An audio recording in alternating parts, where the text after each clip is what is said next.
So, hello everyone. I am Mohit Gupta. I am a third year undergraduate student currently pursuing my BTech in Instrumentation and Control Engineering along with a minor degree in CSE branch from NIT Jalandhar. Recently, I got an offer from Goldman Sachs as a summer analyst under the Engineering Campus Hiring Program 2021-2022. And for this purpose, I am here to share my experience with you all. So, firstly, I will tell something in brief about the company. So basically, Goldman Sachs is an American multinational based company and financial services company. Its headquarters is in New York. Goldman Sachs basically offers services in investment banking, asset management, and investment management, etc. And if I will talk about the eligibility criteria for this Goldman Sachs hiring program, and it is basically an off-campus hiring program in which student of every branch is eligible for the internship. So basically, it's an equal opportunity program. And one more thing, there should not be any backlog for a student. Otherwise, there is not any CGPA criteria for this program. So in the whole process, firstly, I had two written assessment rounds.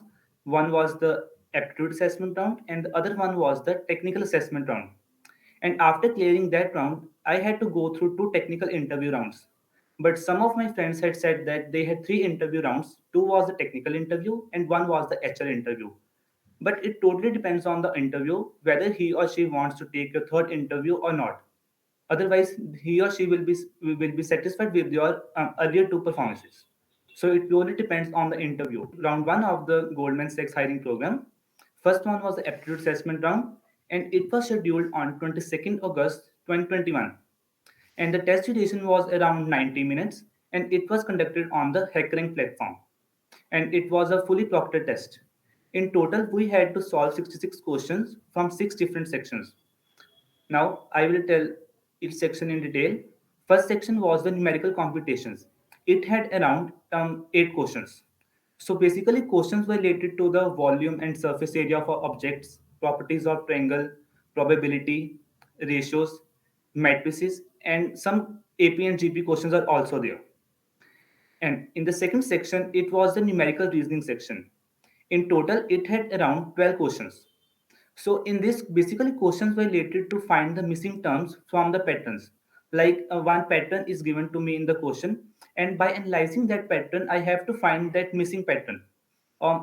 Four options are given, and then I have to find the missing term. Basically, this kind of questions were in this section. And now in the third section, it was related to the reading comprehension.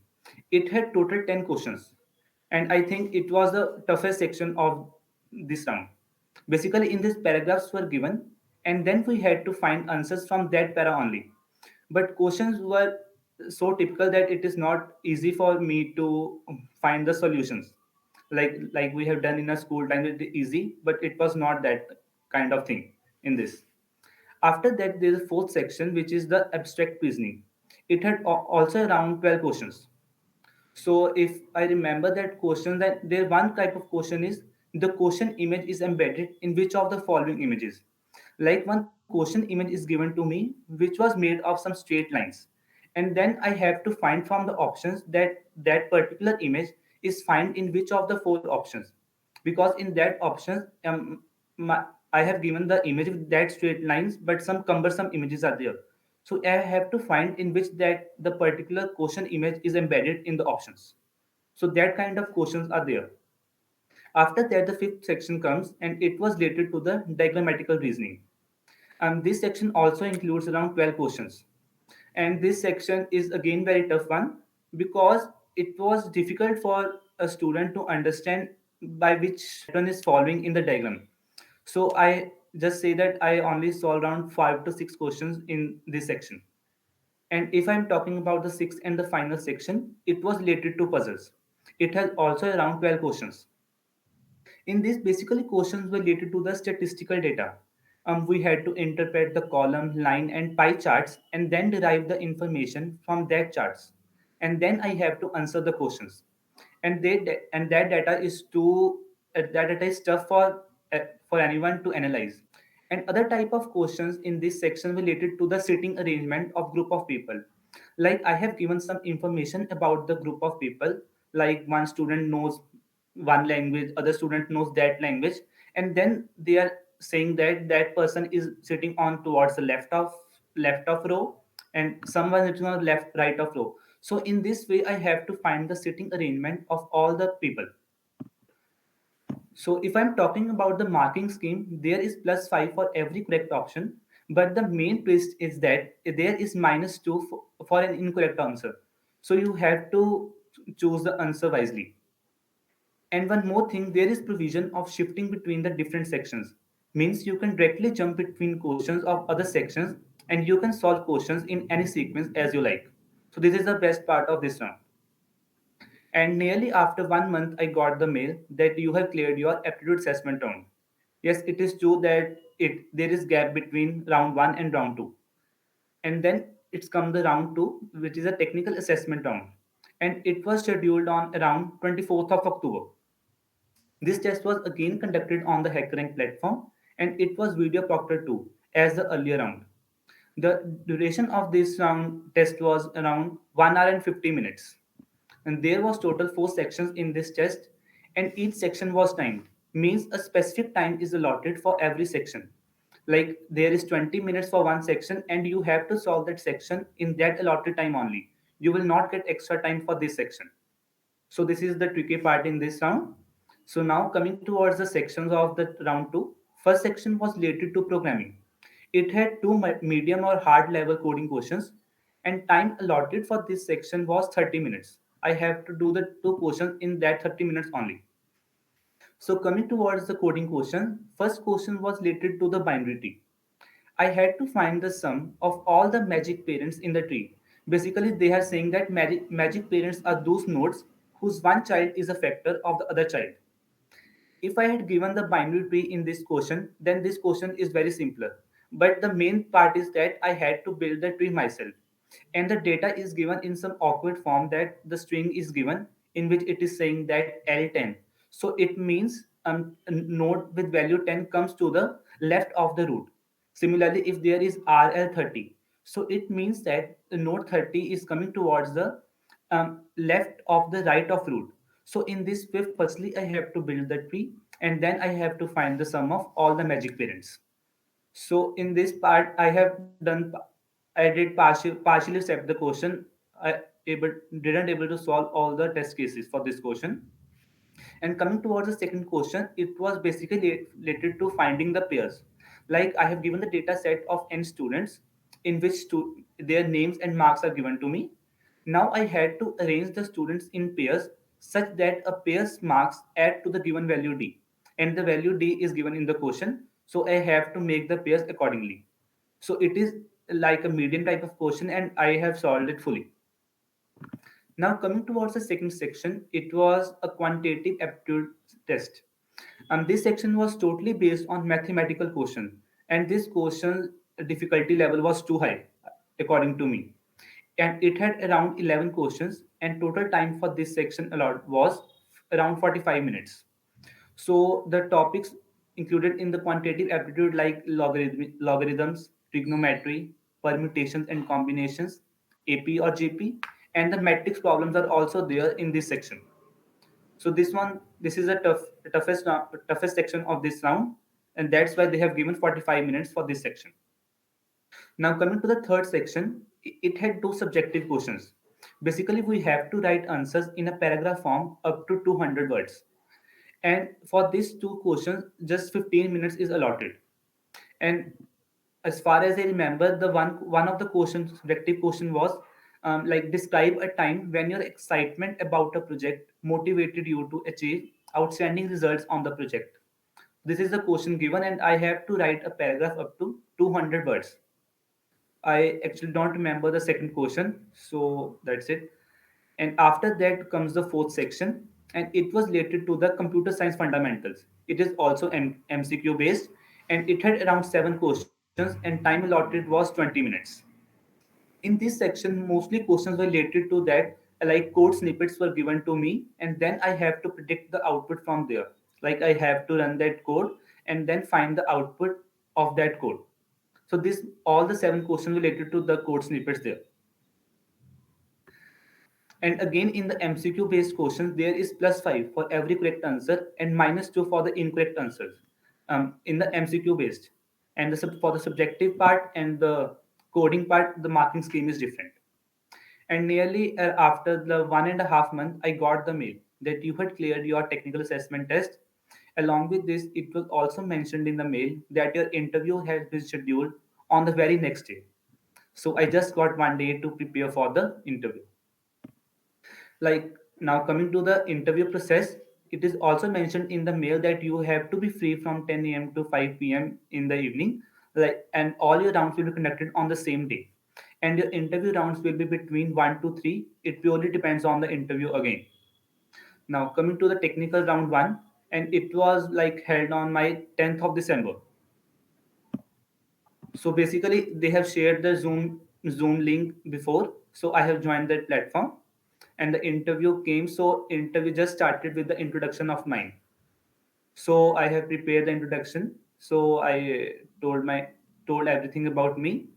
And as I mentioned JavaScript as one of my skill in my introduction in my resume, so interview asked me 3 to 4 questions related to it. And the questions were the basic one, like what is the features of JavaScript, purpose of this operator in JavaScript, and and one was the difference between double equal to and triple equal to. And the last question was around what is the strict mode in JavaScript. So these 4 questions were asked to me. After that, the interview directly jumped to the coding question. And for the coding question, code feature of HackerRank was used, in which I had to do live coding side by side. Now coming to the coding question, basically one array is given to me which comprises of both the positive and negative integers. And like this situation is given to me at time is equals to t times equals to 0. And and after that time, the integer started moving towards the left or the right. Like all the negative integers tried to move towards the left side of the axis, and all the positive integers towards the right side of the axis. So at that time, there is some collision between the numbers, when negative numbers are moving towards left and the positive numbers moving towards right. So at the time of collision, some conditions are given to me which I have to fulfill. Like at the time of collision, number with bigger magnitude survives, other vanishes. And if magnitude of both the numbers same, then both numbers will vanish. So after that, I tried to think on that question, and got to I reached at some quadratic solution, which is an n square solution. So I explained that approach fully to the interviewer, and he was quite satisfied. But after that, he asked me to optimize that approach. So I took 4 to 5 minutes for thinking, and after that, I finally reached at the stack-based solution. So I told him the approach, and he told me to code side by side. So I started coding on the code pair feature, and after that he's saying to run my code on some 3 to 4 test cases, and it is running fully. So he is quite satisfied with my solution too, and it is a n square, it is a linear solution. And after that, my coding question finishes, and then he asked if I had any questions for him. So I asked him 2 to 3 questions. Like, an interview didn't introduce himself in the starting, so I asked him about his domain in which he is currently working. So he told about his domain and his current role in the company. So he explained me everything. And second question, I asked him about the company's expectation from a fresher if one got selected for the internship. These 2 questions I asked him in the end. So with this, my interview ended, and it went for nearly 40 minutes. After that they again sent me to one lobby kind of thing where every participant is waiting for his second round. So after around 2 hours, my technical interview round 2 comes. So now coming to the second technical interview, it was again conducted on the Zoom platform. In this interview didn't introduce herself nor asked me to introduce myself. So they started my interview with the puzzle directly.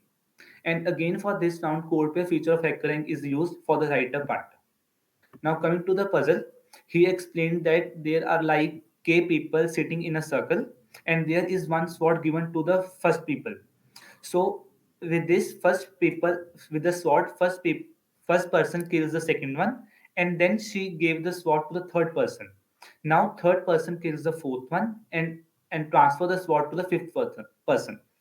In this, um, people started dying, and by doing that, only one people survive at the end after all the killings. So I had to tell that number of that person. Suppose if person numbers from 1 to k, so I have to find that number who will survive in the end.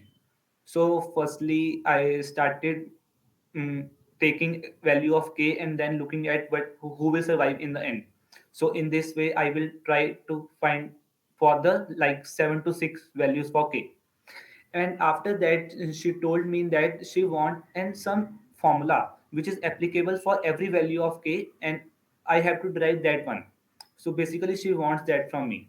So I again started thinking on it, and basically I find some pattern that like some pattern is visible to me. So I explained that these people will survive in the end if I take the value for general value of k.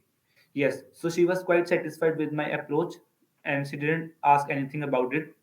So after that, she directly came to my projects, and I had two projects in my resume. One was my individual project, which was related to the news website, and other I mentioned in my resume was a group project. And basically, in this project, I worked on the Aim2crack website and built some features for the front end part of the website.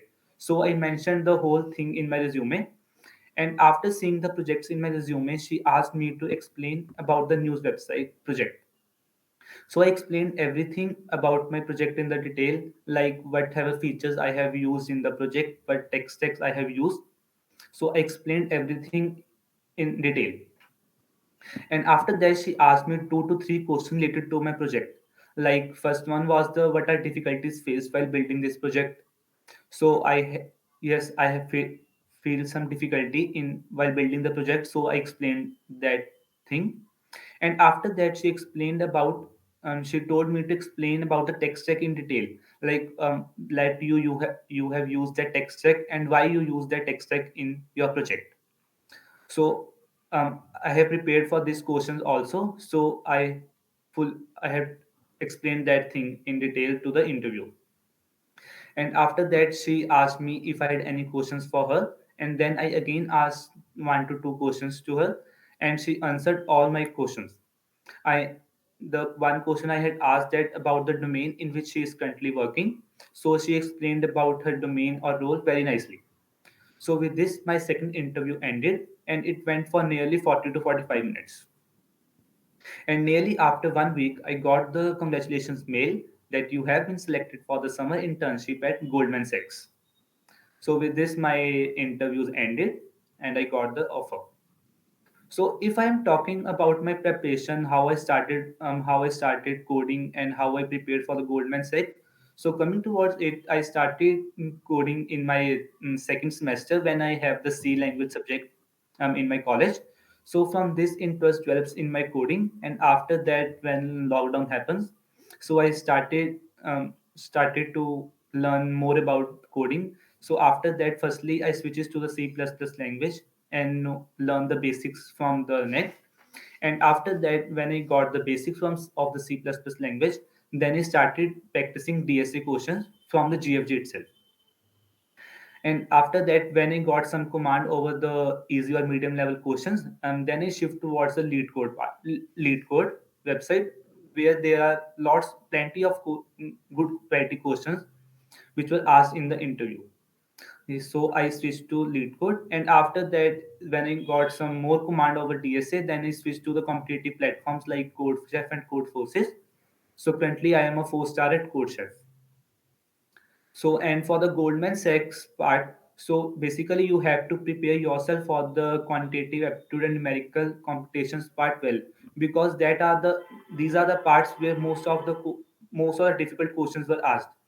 So you have to revise your whole concepts of your J main preparation of maths, like what are probability concepts, APGP concepts, logarithmic concepts, trigonometry. You have to fully prepare for that topics.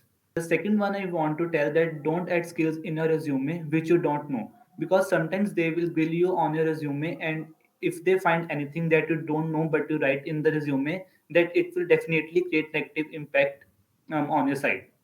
And the third one and the last one I want to say that be confident in the interview. and try to interact with the interviewer as much as you can, and try to put some question, like when they ask you some coding questions, try to interact with the interviewer and get to know more about the question from him. So it will definitely benefit you in the end. So that's all from my end, and I have tried to cover every aspect which will definitely benefit all of you. And you can reach to me through LinkedIn for any help, and you can find the link at talks page of aim2crack.in. So I would like to thank Aim2crack team for having me here and giving me the opportunity to share my experience with you all. So thank you once again.